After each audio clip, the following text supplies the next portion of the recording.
Hello student, मैं मोहित तोमर आप सभी का पीसम सब्जेक्ट लर्निंग चैनल में स्वागत करता हूं। दोस्तों, आज की इस वीडियो का जो हमारा टॉपिक है वह है आचार्य रामचंद्र शुक्ल जी का जीवन परिचय और रचनाएं। तो दोस्तों, आज की इस वीडियो में मैं आपको हिंदी के बोर्ड एग्जाम में आचार्य रामचंद्र शुक्ल जी का जीवन परिचय और रचनाएं ट्रिक से कैसे लिखनी है इसके बारे में बताऊंगा। क्योंकि दोस्तों क्या होता है कि हिंदी के बोर्ड एग्जाम में बहुत से स्टूडेंट आचार्य रामचंद्र शुक्ल जी का जीवन परिचय और रचनाएं नहीं लिख पाते हैं, क्योंकि दोस्तों उन्हें जीवन परिचय और रचनाएं याद नहीं हो पाती हैं। तो दोस्तों, आज की इस वीडियो में मैं आपको आचार्य रामचंद्र शुक्ल जी का जीवन परिचय और रचनाएं ट्रिक के माध्यम से लिखनी बताऊंगा कि ट्रिक से आप किस तरीके से आचार्य रामचंद्र शुक्ल जी का जीवन परिचय और रचनाएं लिख सकते हैं, ताकि दोस्तों आपको हिंदी के बोर्ड एग्जाम में पूरे में से पूरे मार्क्स मिल सकें। तो दोस्तों, वीडियो शुरू करने से पहले आप सभी से रिक्वेस्ट है, यदि आपने अभी तक हमारे YouTube channel Pisum subject learning को सब्सक्राइब नहीं किया है तो दोस्तों सब्सक्राइब कर दीजिए तथा उसके आगे की बेल आइकन को भी प्रेस कर दीजिए, ताकि दोस्तों जब भी मैं नई वीडियो अपलोड करूं उस वीडियो की नोटिफिकेशन आपको सबसे पहले मिल सके। तो शुरू करते हैं दोस्तों आज की इस वीडियो को।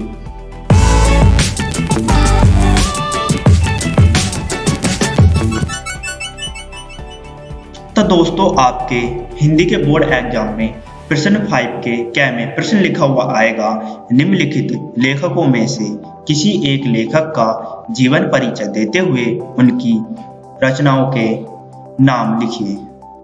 और दोस्तों, इस प्रश्न में आपको 3 लेखकों के नाम लिखे हुए मिलेंगे। कितने लेखकों के? 3 लेखकों के। उनमें से आपको एक लेखक का जीवन परिचय और रचनाएं लिखनी है। और दोस्तों, ये जो प्रश्न होगा ये 3 नंबर का होगा। कितने नंबर का होगा? 3 नंबर का। 2 नंबर का जीवन परिचय, 1 नंबर की रचना। टोटल कितने होंगे? 3 नंबर। तो दोस्तों, इसी प्रश्न के आधार पर आज की इस वीडियो में मैं लेकर आया हूँ आचार्य रामचंद्र शुक्ल जी का जीवन परिचय और रचनाएं। क्या लेकर आया हूँ दोस्तों? आचार्य रामचंद्र शुक्ल जी का जीवन परिचय और रचनाएं, कि आप हिंदी के बोर्ड एग्जाम में आचार्य रामचंद्र शुक्ल जी का जीवन परिचय और रचनाएं ट्रिक के माध्यम से कैसे लिख सकते हैं। तो दोस्तों, आपको करना क्या है, आपको पहले तो हेडिंग डालनी है आचार्य रामचंद्र शुक्ल। क्या हेडिंग डालनी है दोस्तों? आचार्य रामचंद्र शुक्ल। इसके बाद दोस्तों आपको पहली हेडिंग डालनी है नाम। क्या हेडिंग डालनी है दोस्तों? पहली नाम। तो पहले आपको उस लेखक का नाम लिखना है जिस लेखक का आप जीवन परिचय लिख रहे हो। तो दोस्तों, मैं आचार्य रामचंद्र शुक्ल जी का जीवन परिचय लिख रहा हूं, तो इसलिए मैं नाम में लिखूंगा दोस्तों आचार्य रामचंद्र शुक्ल। क्या लिखूंगा? आचार्य रामचंद्र शुक्ल। इसके बाद दोस्तों आपको दूसरी हेडिंग डालनी है पिता का नाम। क्या हेडिंग डालनी है? पिता का नाम। अब दोस्तों आपको आचार्य रामचंद्र शुक्ल जी के पिता का नाम लिखना है कि आचार्य रामचंद्र शुक्ल जी के पिता का क्या नाम था। तो दोस्तों, आचार्य रामचंद्र शुक्ल जी के पिता का नाम था श्री चंद्रवली शुक्ल। क्या था दोस्तों? श्री चंद्रवली शुक्ल। दोस्तों, आचार्य रामचंद्र शुक्ल जी की माता का नाम नहीं दे रखा, तो दोस्तों इसलिए मैंने उनकी माता का नाम नहीं लिखा। इसके बाद दोस्तों आपको तीसरी हेडिंग डालनी है जन्म। क्या हेडिंग डालनी है दोस्तों? जन्म। अब दोस्तों आपको आचार्य रामचंद्र शुक्ल जी का जन्म लिखना है कि उनका जन्म कौन सी तिथि को हुआ था। तो दोस्तों आपको लिखना है सन 1884 ईस्वी में।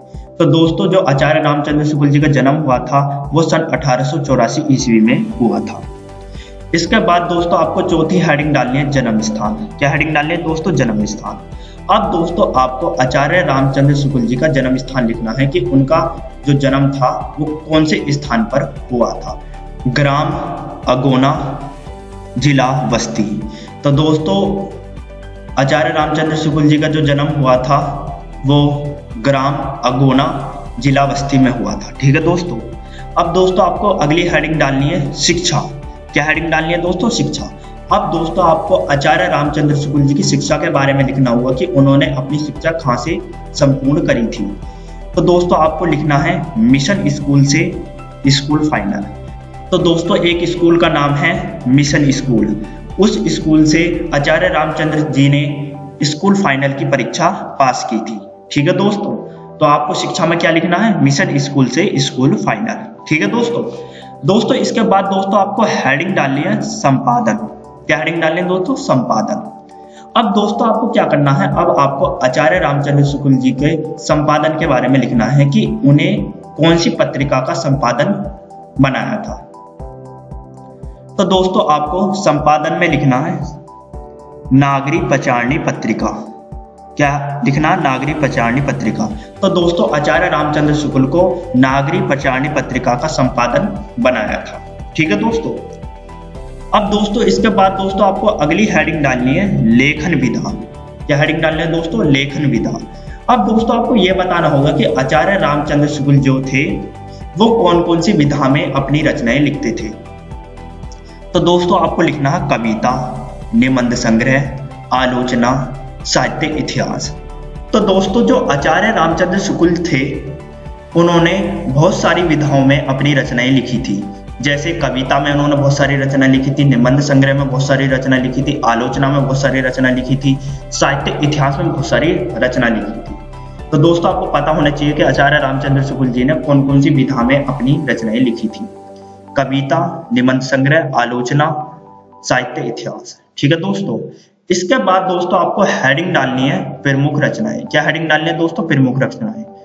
अब दोस्तों आपको क्या करना, अब आपको आचार्य रामचंद्र शुक्ल जी की जो प्रमुख रचनाएं हैं उनके नाम लिखने हैं जो कि उन्होंने अपने जीवन में लिखी थी। तो दोस्तों आपको इस हेडिंग में लिखना है चिंतामणि। क्या लिखना है दोस्तों? चिंतामणि। चिंतामणि दोस्तों जो ये रचना है ये एक आलोचना है। क्या है दोस्तों? आलोचना। आलोचना विधा में दोस्तों इन्होंने चिंतामणि की रचना की थी। दूसरी है दोस्तों हमारी मित्रता। तीसरी है दोस्तों हमारी रचना अध्ययन। अध्ययन दोस्तों हमारी निबंध है। अध्ययन क्या दोस्तों? हमारा निबंध है। चौथी है दोस्तों हमारी रचना हिंदी साहित्य का इतिहास। क्या है दोस्तों? हिंदी साहित्य का इतिहास। तो दोस्तों ये एक साहित्य इतिहास है। क्या है दोस्तों? साहित्य इतिहास। तो दोस्तों साहित्य इतिहास में आचार्य रामचंद्र शुक्ल जी ने हिंदी साहित्य का इतिहास लिखा। ठीक है दोस्तों। तो दोस्तों ये आचार्य रामचंद्र शुक्ल जी की प्रमुख रचनाएं हैं जो कि उन्होंने अपने जीवन में लिखी थी। चिंतामणि, मित्रता, अध्ययन, हिंदी साहित्य का इतिहास। ठीक है दोस्तों, ये इनकी प्रमुख रचनाएं हैं। दोस्तों इसके बाद आपको अगली हेडिंग डालनी है निधन। क्या हेडिंग डालनी है दोस्तों? निधन। अब दोस्तों आपको ये बताना होगा कि आचार्य रामचंद्र शुक्ल जी की जो मृत्यु थी वो कब हुई थी। तो दोस्तों आपको लिखना है सन 1941 ईस्वी। तो दोस्तों जो आचार्य रामचंद्र शुक्ल जी की जो मृत्यु हुई थी, जो निधन हुआ था, वो सन 1941 ईस्वी में हुई थी। अब दोस्तों आपको अगली हेडिंग डालनी है साहित्य में स्थान। क्या हेडिंग डालनी है दोस्तों? साहित्य में स्थान। अब दोस्तों आपको यह बताना होगा कि आचार्य रामचंद्र शुक्ल जी का जो साहित्य में जो स्थान था वो क्या था। तो दोस्तों आपको इस हेडिंग में लिखना है हिंदी के युग परिवर्तक, आलोचक के रूप में श्रेष्ठ स्थान।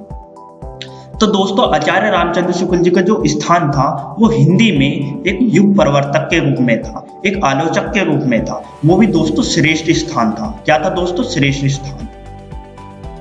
तो दोस्तों इस तरीके से दोस्तों आपको आचार्य रामचंद्र शुक्ल जी का जीवन परिचय और रचनाएं लिखनी है ट्रिक के माध्यम से। ये दोस्तों एक ट्रिक है जिससे आप आचार्य रामचंद्र शुक्ल जी का जीवन परिचय और रचनाएं लिख सकते हैं। सेम इस तरीके से दोस्तों यदि आप आचार्य रामचंद्र शुक्ल जी का जीवन परिचय और रचनाएं लिखेंगे तो आपको हिंदी के एग्जाम में पूरे में से पूरे मार्क्स मिलने के चांसेस बढ़ जाएंगे।